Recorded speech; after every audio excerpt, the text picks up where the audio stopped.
Hey everyone, it's Dave. Welcome in. It's time for module number 2.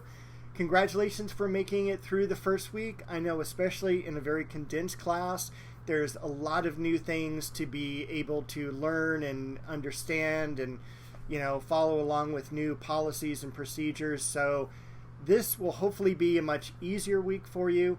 There are a lot of lectures listed on the lecture schedule, but there's a couple larger lectures, and then the rest are fairly quick lectures. The first two, Space and the Illusion of Space, along with Color Theory, are really important. They are the two of the three major formal elements, line being the other one, and we dealt with line last week. We also have two journal entries to complete this week, along with a perspective drawing. So we're going to learn how to make two-dimensional forms into three-dimensional forms following a mathematical formula. So that should be fairly easy to complete. Keep in mind that even though it's just Module 2 next week, Module 3 at the end of that week is the midterm exam. So make sure you are keeping up with the material, both the journals and the lectures. So there's not a whole lot to do this week besides the perspective drawing. That should take you 2 hours, 3 hours at the most to complete. You don't want to spend 5, 6, 7 hours on a project like this. Always take a look at the total amount of points, how much that's worth against the overall points in the class. So with that, I'm going to walk you over to the Canvas site. I'll walk you through Module 2. All right, here we are back on the module page. Module 2 is this week. Up top, we've got the video you're watching right now, followed by our introduction. Now, this week, we are dealing with more of the formal elements and principles of design. The first two major ones are space and color theory. The rest are really pretty simple: motion, scale, balance, and focal point. I've got the objectives below, and this week, really the only thing you're turning in is the perspective drawing, and I'll be walking you through that. We also have journals 3 and 4. Those are not due until the very end of the course in Module 6. We'll jump back to the module here. We've got Space and the Illusion of Space, our study guide, and then the further exploration section. So we've got a video of the watchtowers that I would watch. You can miss the one on Grover and the idea of scale.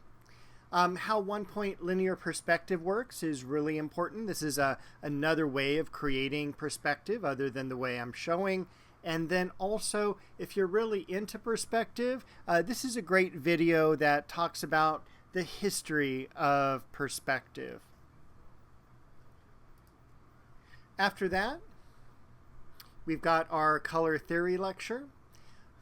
In the further exploration section, there's only one video, and that is a segment of Ferris Bueller's Day Off, which focuses on pointillism, which is one of the terms on our study guide. Don't be too concerned about all the terms on the study guide for color. It is the most technical of all the chapters we cover in the first half of the class, and it's mostly us putting definitions to those terms so we know exactly what we're referring to.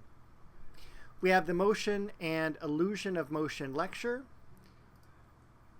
The further information here is about nude descending a staircase. This is an image we already saw in the Language of Art lecture. Metropolis 2 deals with kinetic art and this really cool giant Hot Wheels track. Our video from Hans Nemeth, who filmed Jackson Pollock while he was painting. I believe this is the only video we have of Jackson Pollock painting. If you're into Jackson Pollock, there was a movie named Pollock that came out in the year 2000. It was a phenomenal movie. It was up for the Academy Award for Best Picture. The lady who plays Lee Krasner here won Best Supporting Actress, and it's a really great film. Again, probably watch that after the semester is over. Scale, repetition, and unity. We'll take a look at the further exploration here, which is just a segment from Antiques Roadshow about this guy who knew Andy Warhol and had him sign a whole bunch of his art. After that, we just have balance and emphasis and focal point. None of those have further exploration. Journal 3 deals with the color wheel. I'm going to have you create your own color wheel. You do want to have colored pencils for this class, and this is one of those projects you're going to utilize those for by making all these really cool colors and learning how they're created. For instance, making green, all you do is you shade in yellow and then you shade in blue, and it actually creates the color green. Yellow-green is just one more shading of yellow. So you'll learn in the lecture how colors are created, and also in this video as well, they'll walk you through how to do that. Our fourth journal entry for this semester is on Andy Warhol, and this is a very interesting individual. I'm going to have you read from his own diary some of his quotes, and what I'd like you to do is choose 2 of them. I'm going to have you cut and paste the first one, leave a space, and then type your response to it. Do a second quote, type your response to it, and again, it's up to you about your interpretation of his quotes, his work, his lifestyle, his thoughts and ideas. It's okay if you think he's a great person. It's okay if you think he's totally opposite of great. But I want you to kind of read through his material and get a better sense of who he was. Now let's go ahead and take a look at the perspective drawing. All right, so perspective came out of the Italian Renaissance. It was invented in Florence somewhere around the early 1400s. And what you're going to do in this project is basically turn 2-dimensional shapes into 3-dimensional shapes. So once again, it's best to use colored pencils for this project. You definitely want to use a straight edge. I prefer you have drawing paper, but if you don't, printer paper will work. But again, you're better off with drawing paper. It's just easier. You also want an eraser and, of course, just a camera to take a picture of your work. You're going to turn 2-dimensional shapes into 3-dimensional shapes, just like we see here. I'm basically looking at you to create 7 shapes and making a linear perspective drawing. You can barely see here, there's a horizon line.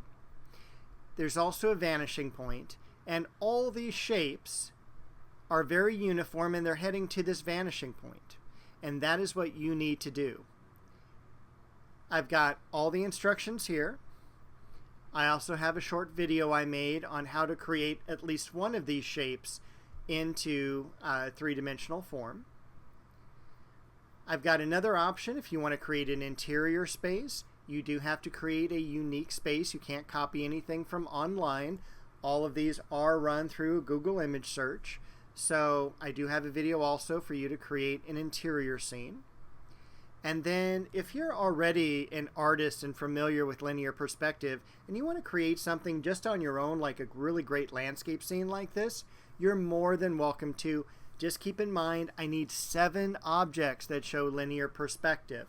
Don't spend your time on trees, sun, clouds, birds, things like that. Make sure you have physical objects that you've made into 3-dimensional forms. You are going to submit 2 drawings. The first drawing is your drawing that's in progress. Then you're going to take a picture of your completed work. So halfway done, fully done is what I'm looking for. Once again, some final words. Make sure you have 7 objects in linear perspective. Spend some time on this project. It should take you at minimum about 2 hours to complete for something like this. That's just shapes. Don't ever copy any of the examples. And with that, don't search up linear perspective on Google Images and do something that's already been done. Create your own unique drawing. The project must be hand-drawn. Please no computer-generated works. And always follow the instructions. The first thing you're going to do, the instructions tell you to make a border. Then place the horizon line. Then place the vanishing point. Then draw the shapes and so on. Don't forget to use the straight edge. Do not freehand this drawing. I do grade on, look at that sharpness of line. That's perfect. And also shading. When you shade, shade in two directions. Shade east-west, then shade north-south. This project is worth 30 points. It is due on the 14th. If you run out of time and you need to turn it in on the 15th or 16th, that's okay. I'm not going to mark it down if it's a day or two late. You do have until the 21st, but the later you get it in, most likely I will mark it down a little bit. But make sure it's in by the 14th. This is the only thing that you're really submitting in Module 2. And with that, I think that is everything. So I will see you once again next week for Module 3.